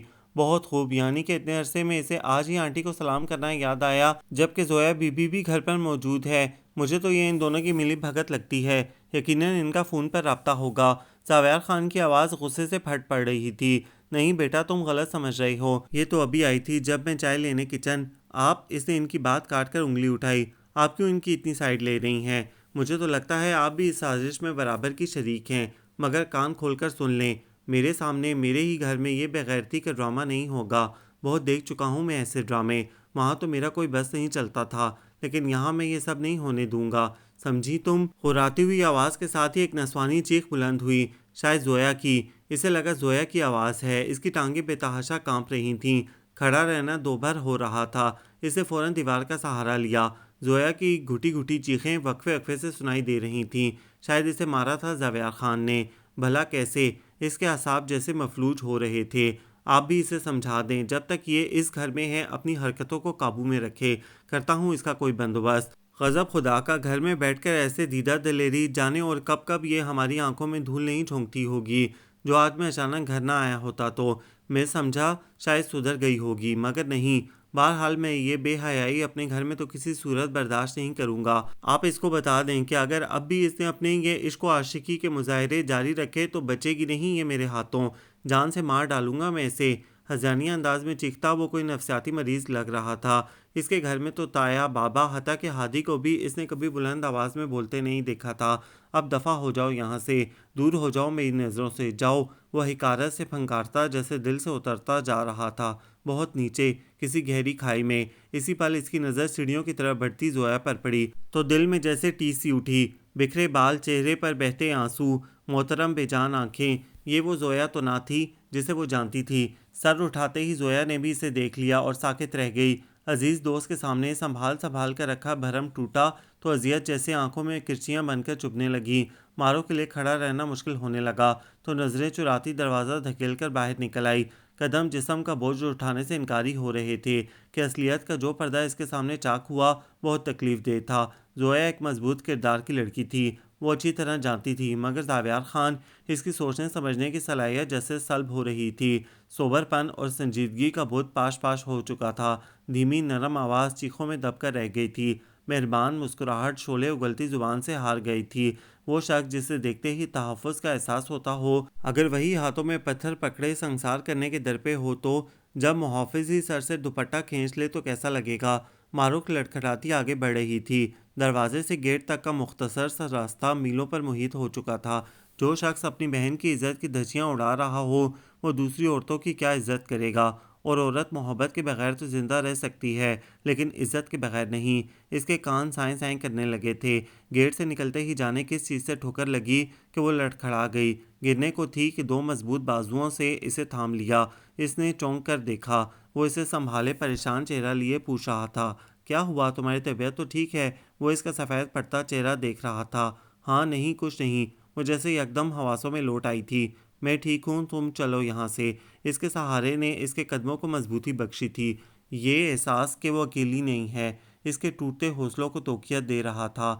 وہ اب بھی اس کا بازو تھامے کھڑی تھی۔ چلو۔ ہادی نے بائک تھامی تو وہ ایک الوداعی نگاہ اس گھر پر ڈالتے ہوئے آنسو صاف کر گئی۔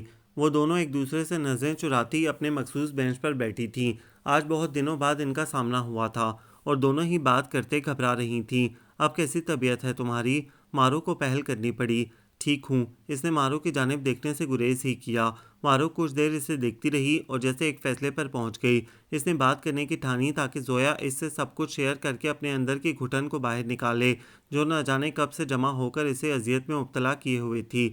زویا، اس دن کیا ہوا تھا؟ اس نے بہت حوصلے سے پوچھا کہ رستے زخموں کو چھیڑنا آسان نہیں ہوتا تو آخر وہ لمحہ آ ہی گیا جس سے بچنے کے لیے وہ کالج سے بھاگ رہی تھی، مگر اسے معروف سے کہنا تھا کہ یہ سب اس پر قرض تھا۔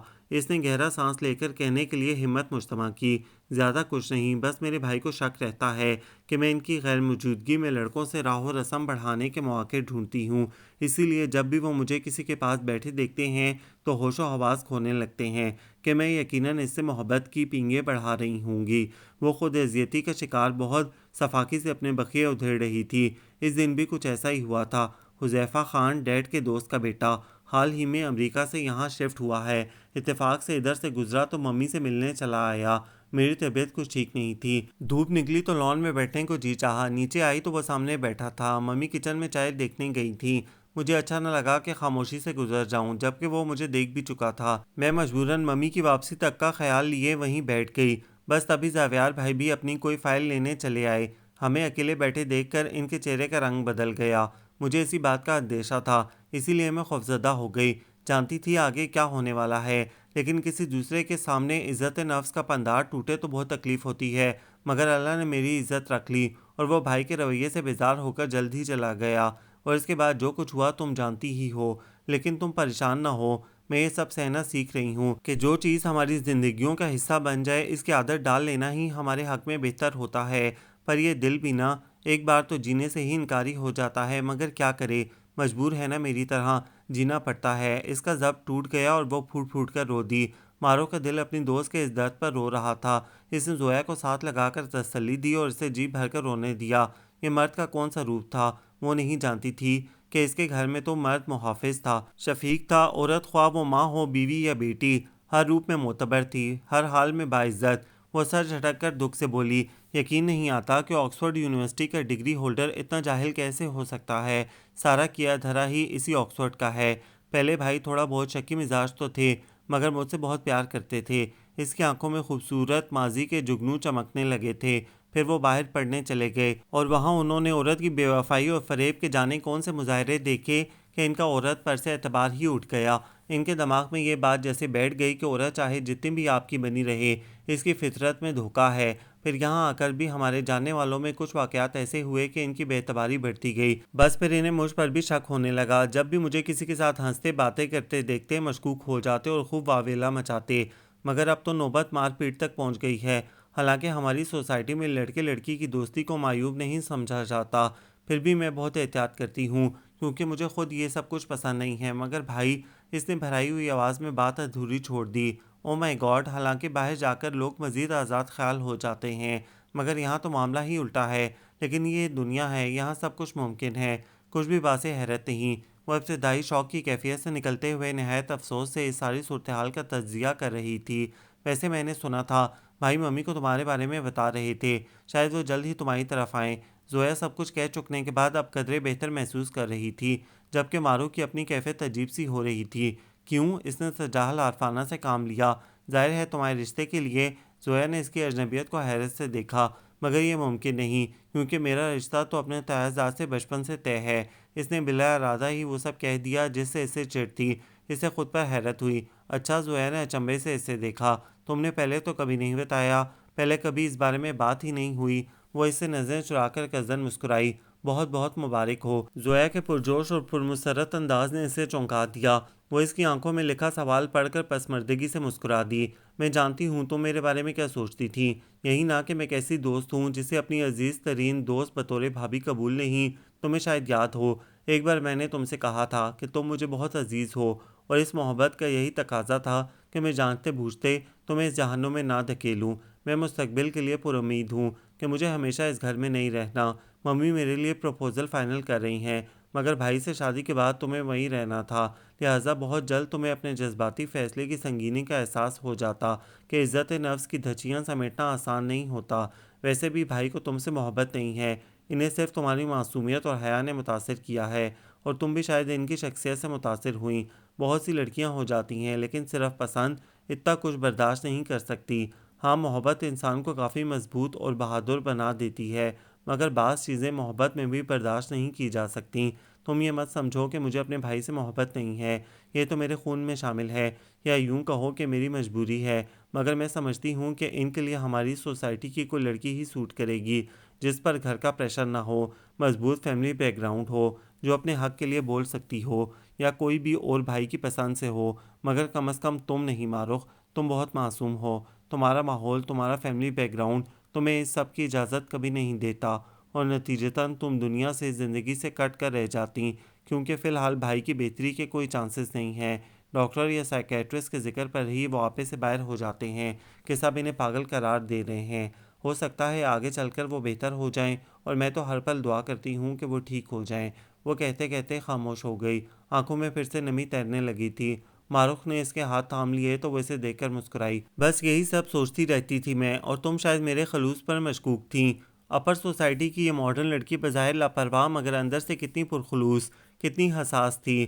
ماروخ کو اس کی دوست پر فخر تھا، وہ اس کی ممنون تھی، اور اپنے اندازوں پر شرمندہ بھی۔ وہ آنکھوں میں نمی لیے اس سے لپٹ گئی تھی، اور زویا ٹھیک ہی تو کہتی تھی کہ وہ صرف زاویار خان سے متاثر تھی، انہیں پسند کرتی تھی، جو ان کا دوسرا روپ دیکھتے ہی کہیں کھو گئی تھی۔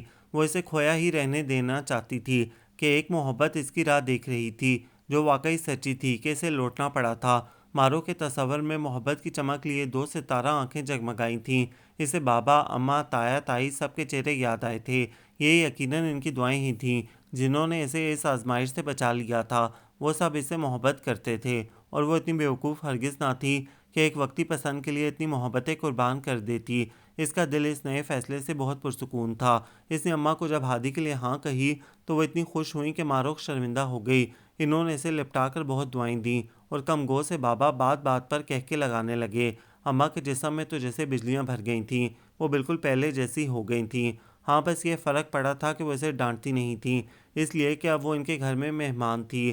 اماں، بابا، تایا، تائی کی خوشی نے جیسے اس سے وہ ہلکی سی کسک بھی چھین لی تھی جو کبھی کبھی دل میں جاگتی تھی، اور ہادی بہت سنجیدہ ہو گیا تھا۔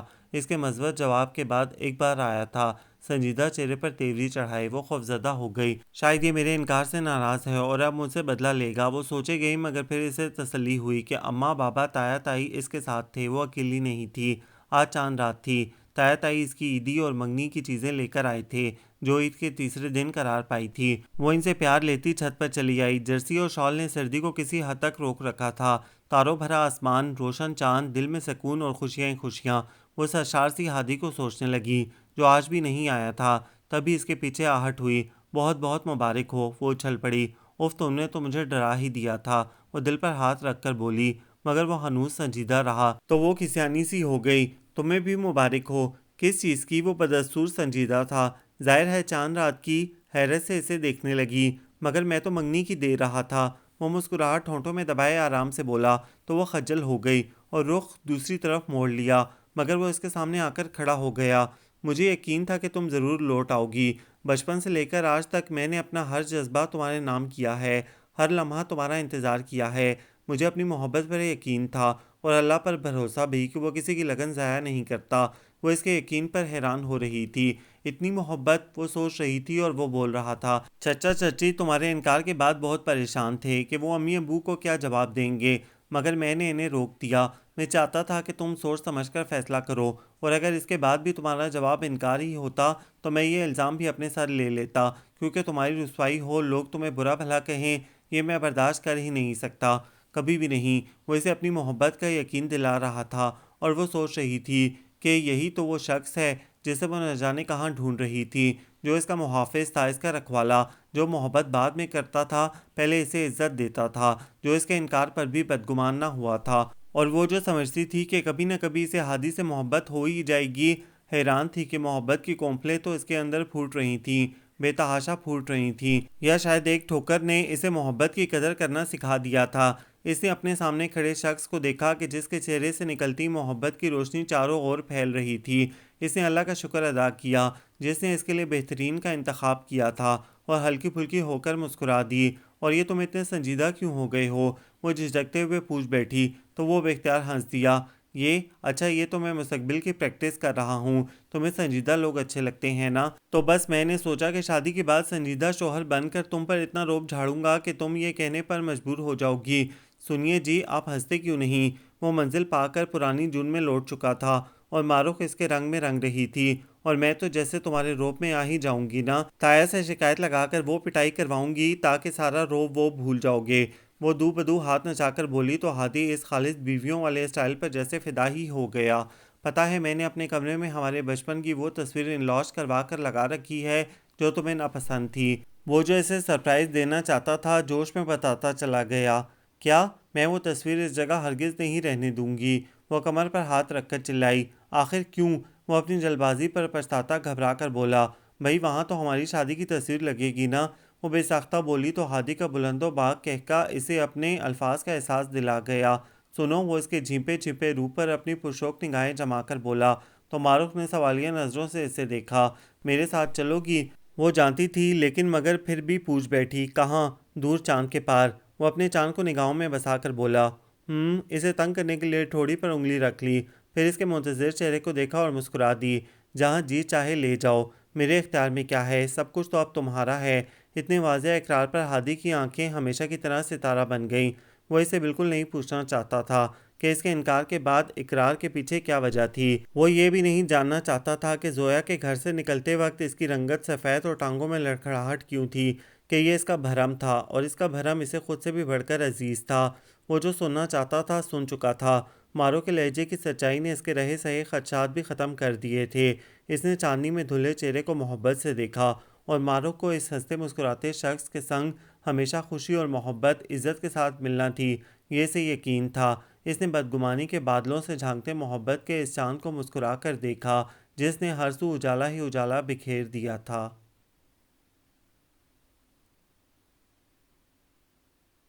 یہ ناول آپ سب کو کیسا لگا؟ کمنٹس میں اپنی رائے ضرور دیں، ہمیں انتظار رہے گا۔ ہمارے چینل کو لائک کریں، شیئر کریں، سبسکرائب کریں۔